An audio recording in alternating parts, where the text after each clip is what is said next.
온라인으로 오프라인으로 이 자리에 함께 하신 모든 성도 여러분들 진심으로 주님의 이름으로 축복합니다. 네, 오늘은요 이 다윗의 간구라는 제목으로 말씀을 나눠보도록 하겠습니다. 오늘 우리가 같이 살펴볼 이 말씀에 대해서는 그 배경은 우리가 그 표제를 잘 보면 잘 나타나 있죠. 표지에 이런 내용이 있습니다. 사울이 사람을 보내어 다윗을 죽이려고 그 집을 지킨 때에 이렇게 언급하고 있지요. 이처럼 다윗이 이 도피 생활을 시작하게 되었던 그런 직접적인 동기가 여기서 표지에서 보여지고 있습니다. 그 내용이 무엇인가 하면요. 바로 사울이 다윗을 죽이기 위해서 자객을 보냈을 때인 이 사무엘상 19장의 내용을 배경으로 하고 있는 그런 시입니다. 이러한 배경을 가지고 있기 때문에 이 시를 비탄시나 혹은 저주시라고 이렇게 불리우기도 합니다.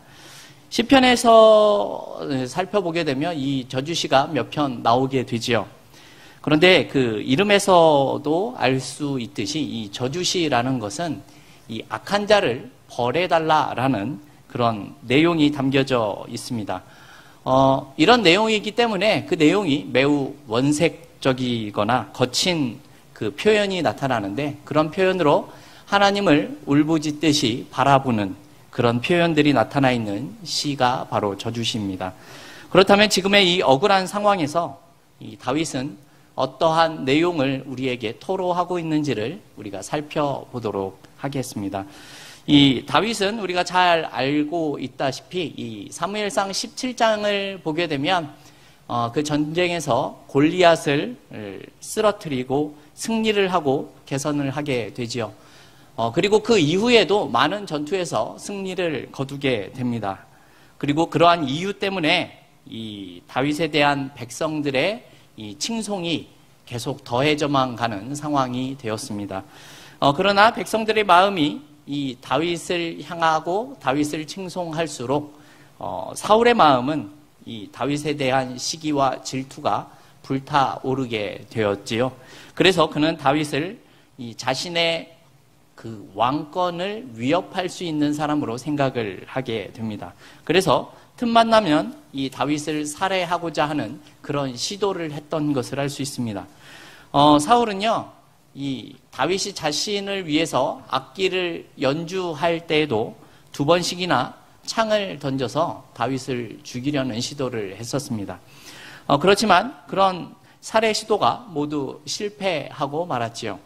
그러자 이번에는 아예 자객을 다윗의 집에 보내서 다윗을 살해하고자 하는 모습을 보입니다. 그러나 다행히 이때에도 그 사울의 딸이었고 다윗의 아내였었던 미갈이 기지를 발휘하여서 이 목숨을 보존할 수 있게 되었습니다. 그리고 이 일로 인하여 다윗의 긴 도피 생활이 시작되는 것입니다. 오늘 우리가 살펴보는 시편 59편의 내용의 배경은 이러한 내용을 가지고 있습니다. 사울이 보낸 자객들로 인해서 다윗은 그들을 피하고 그것을 인하여서 도피가 시작이 되는 그런 때를 배경으로 하고 있다는 것이죠. 그래서 우리 1절 말씀 우리 같이 한번 읽어보도록 하겠습니다. 1절입니다. 나의 하나님이여 내 원수에게서 나를 건지시고 일어나 치려는 자에게서 나를 높이 드소서. 네, 이렇게 말씀하고 있습니다. 어떠한 내용인지 우리가 잘 알 것 같습니다. 1절부터 5절의 내용을 잘 살펴보면요, 무고한 자신을 해하려고 하는 악한 자들로부터 자신을 구원해달라라는 그런 호소가 섞여 있는 다윗의 마음이 그렇게 드러나고 있습니다. 4절 상반절에도 이런 내용이 있죠. 내가 허물이 없으니 라는 말입니다. 이러한 내용만 보아도 다윗이 지금 얼마나 억울한 상황에 처해 있는지를 우리가 짐작해 볼 수 있습니다.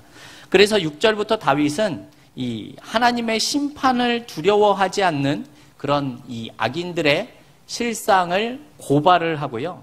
그들이 보응을 당하게 될 것이다 라는 그런 확신을 가지고 이야기를 시작합니다. 우리 10절 말씀도 같이 한번 읽어볼까요? 10절입니다.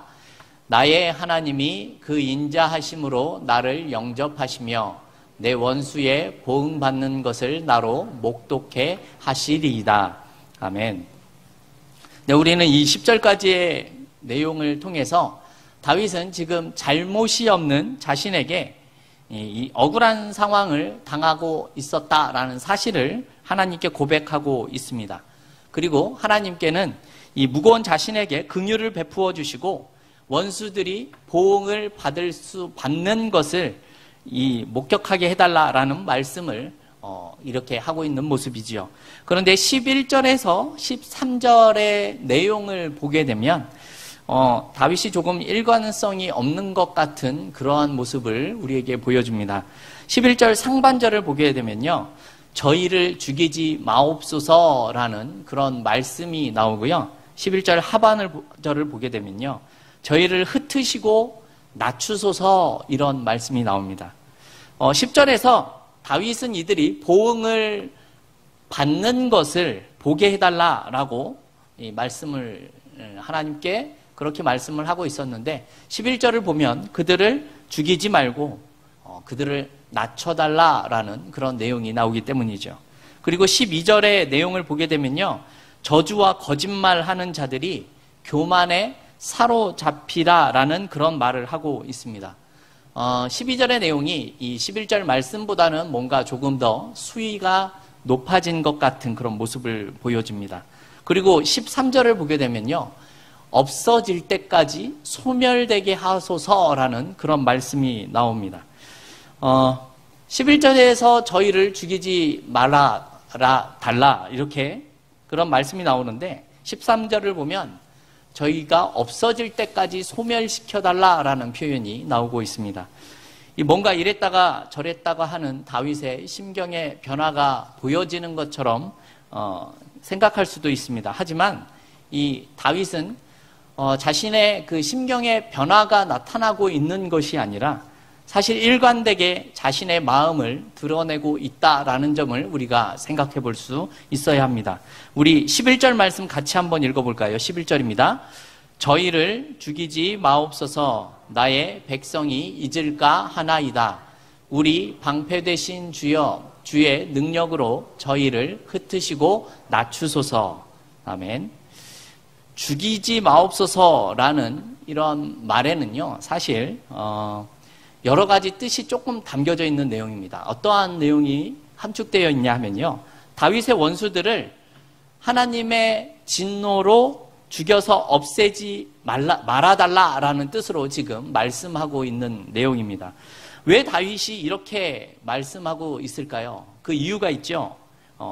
이유가 무엇인가 하면요, 하나님께서 순식간에 심판하여 그들이 죽게 되면 백성들이 그 사실을 쉽게 잊어버릴 수도 있기 때문에 이렇게 말씀하고 있는 겁니다. 그렇기 때문에 다윗은 이들이 서서히 멸망하고 흩어지는 모습이 나타나는 그런 모습을 백성들이 목격하게 되고, 또한 그것을 교훈적인 의미로 생각하기 위해서 지금 이렇게 말씀하고 있다라는 것이죠. 즉 다윗이 원수들이 순식간에 이 심판으로 죽어서 없어지는 것이 아니라 그들의 세력들이 서서히 해체가 되고 그들의 가진 것들이 그 부와 명예가 하나님께서 낮춰주심을 통하여서 그들이 서서히 해체되고 약해지는 모습을 많은 백성들이 목격하기를 바라는 내용입니다. 이러한 내용이 하나님께서 악인을 징벌하시고 이 고난을 당하는 자들의 자들을 악인의 손에서 구원해 내시는 그런 구원의 역사를 백성들이 잊지 않고 기억하도록 하기 위해서 이렇게 말씀하고 있다라는 겁니다. 다윗이 이러한 뜻으로 11절을 얘기를 한다면 이 13절에 나오는 이 소멸을 시켜달라라는 의미도 우리가 충분히 이해할 수 있습니다. 그들을 한순간에 없애달라는 의미가 아니라 충분히 사람들이 기억할 수 있도록, 그리고 하지만 그것이 천천히 완전히 이루어지기를 바라는 마음으로 그렇게 기도하고 간구하고 있다는 것이죠. 여러분은 다윗의 이러한 모습을 보면서 어떠한 생각이 드십니까? 다양한 생각을 하실 수도 있겠지만요. 저는 이 다윗의 이런 모습을 보면서 참 대단하다라는 그런 생각을 하게 됩니다. 그 근거가 뭔가 하면요. 바로 11절에 나오는 내용 때문입니다.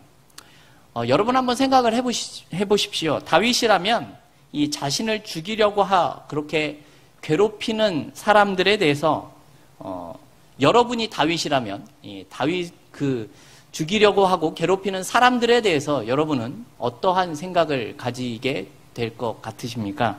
아마 단번에 심판해 달라고 하시겠습니까? 아니면 천천히 심판해 달라고 하시겠습니까?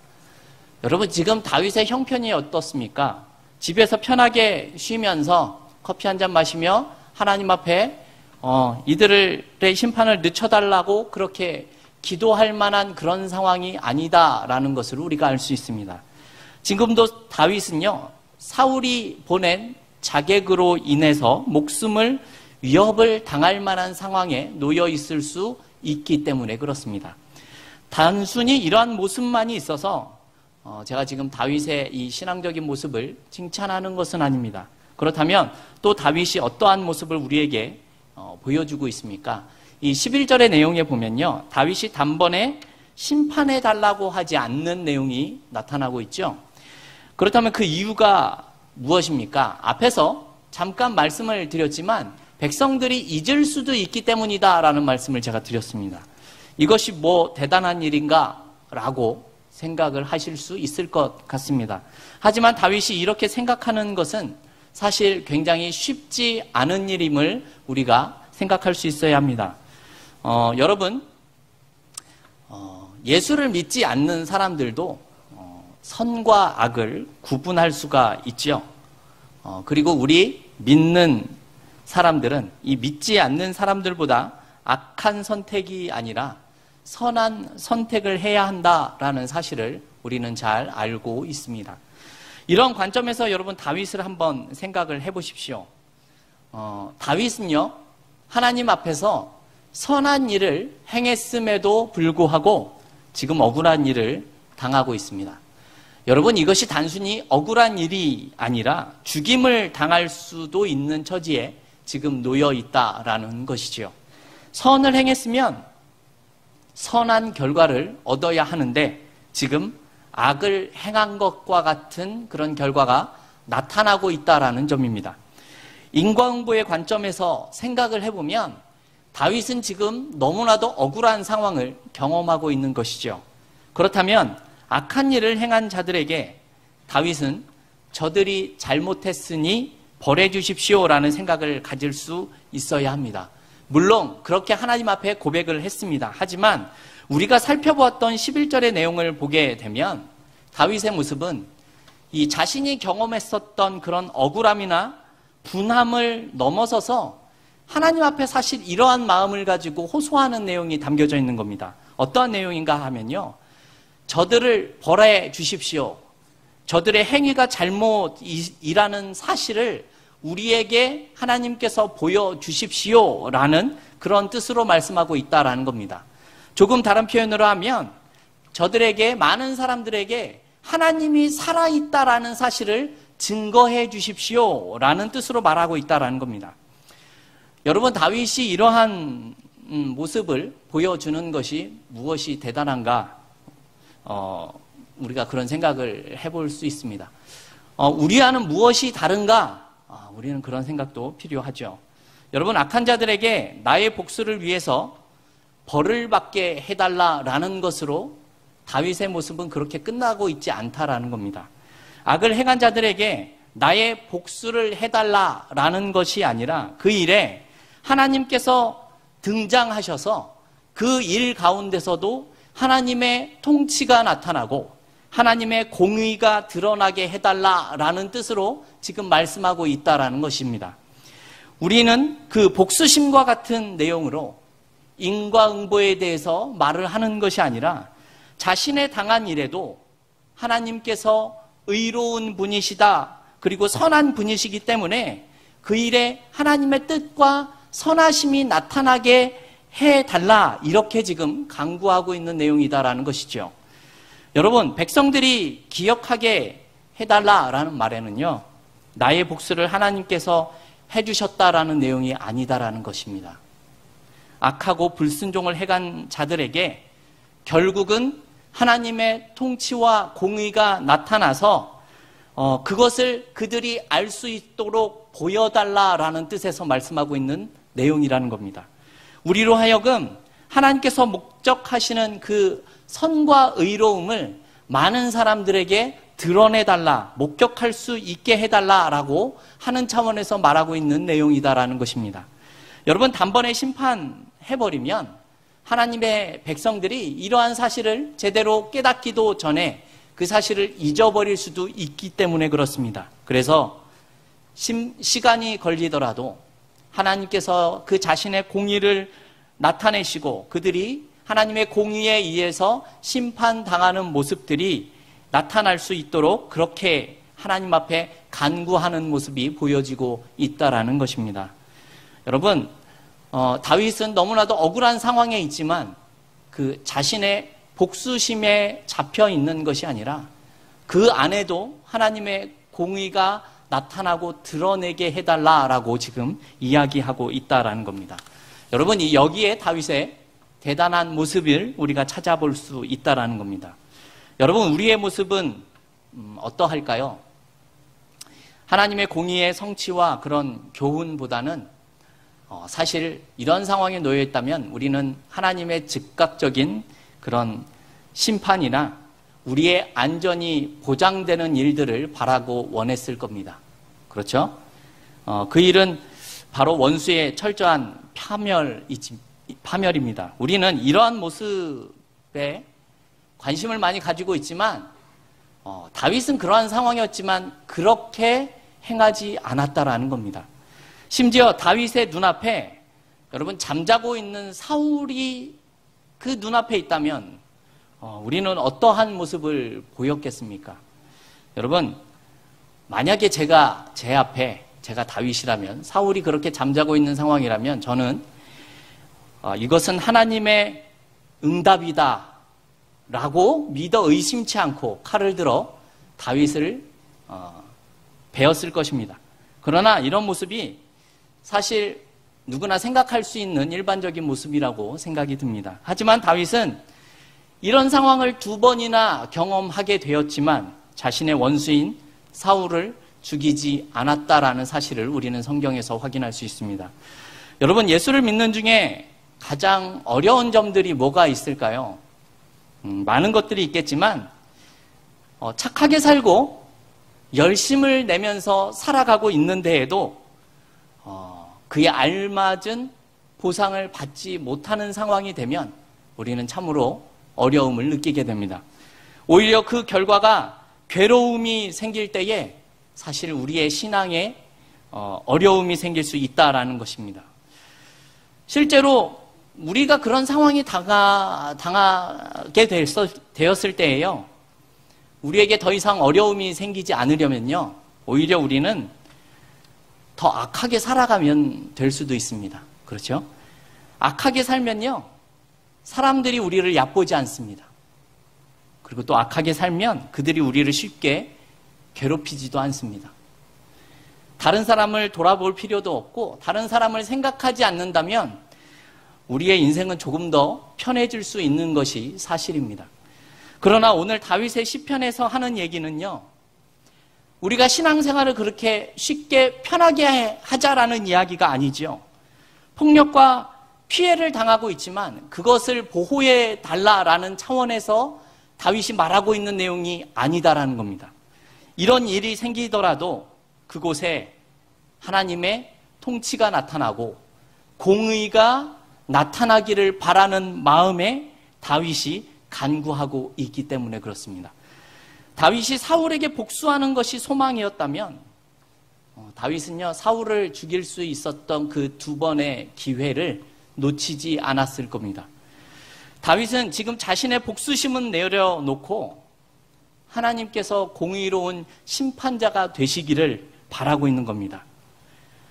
그것을 다른 표현으로 하게 되면요, 지금 내가 당하고 있는 이 일 또한 하나님께서 나에게 허락하신 일이다라고 생각하고 이 상황에 대해서 지금 다윗이 순종하고 있는 모습을 보이고 있다라는 겁니다. 여러분, 이것이 참으로 우리에게 어려운 일이죠. 그렇죠? 분명히 사울은 불순종의 모습을 보였고 다윗은 순종의 모습으로 살아갔지만 불순종으로 살아간 자에게 위협을 당하고 죽임을 당할 뻔했기 때문에 그렇습니다. 이런 모습이 어렵습니다. 그렇죠? 잘했으면 좋은 결과가 나타나야 하는데 그렇지 않은 모습이 우리를 당황케 하는 현실이 있다라는 점이죠. 성도 여러분, 우리의 과거의 모습을 돌아다 보면 모두들 예수님을 만난 그런 경험들이 있으실 것 같습니다. 사실 그때 그런 경험을 하게 되면 우리가 어떤 생각을 하게 됩니까?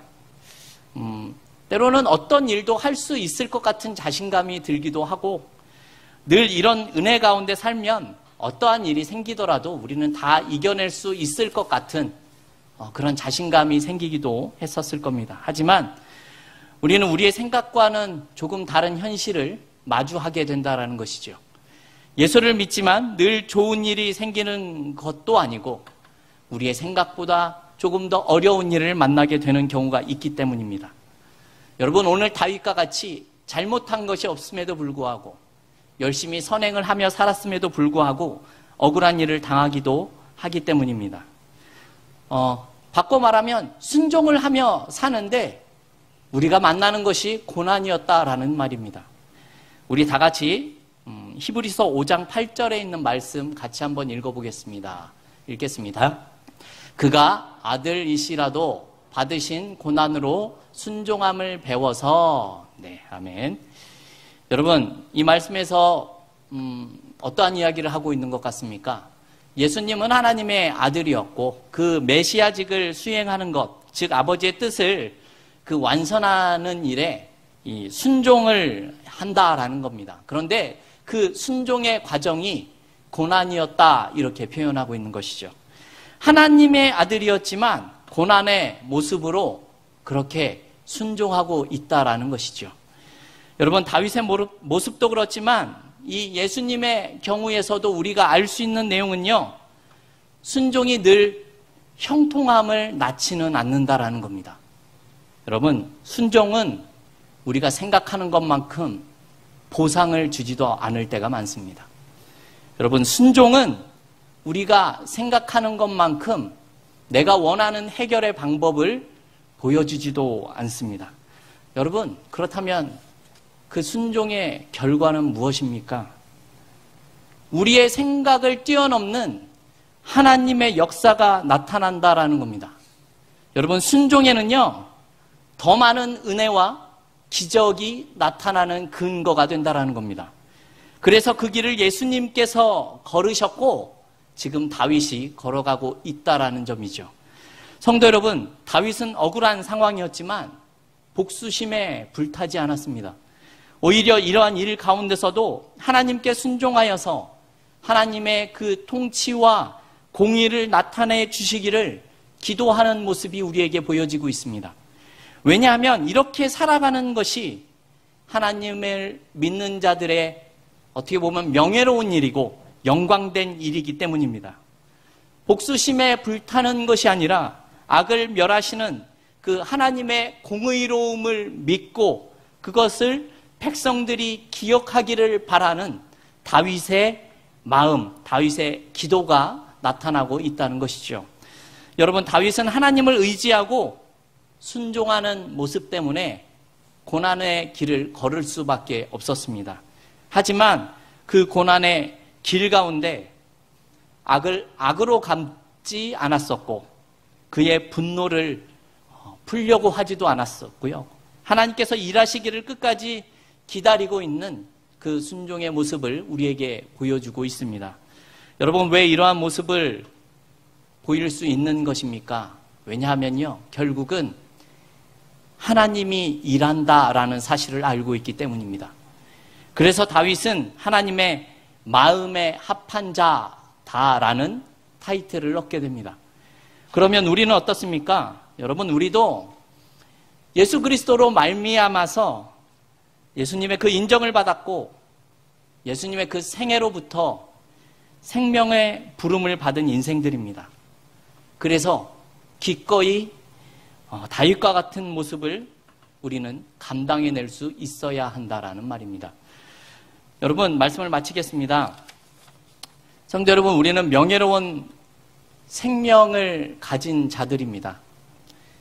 그 예수의 삶에 이렇게 부름을 받고 그렇게 순종하고 그렇게 살아갈 수 있어야 한다라는 것이죠.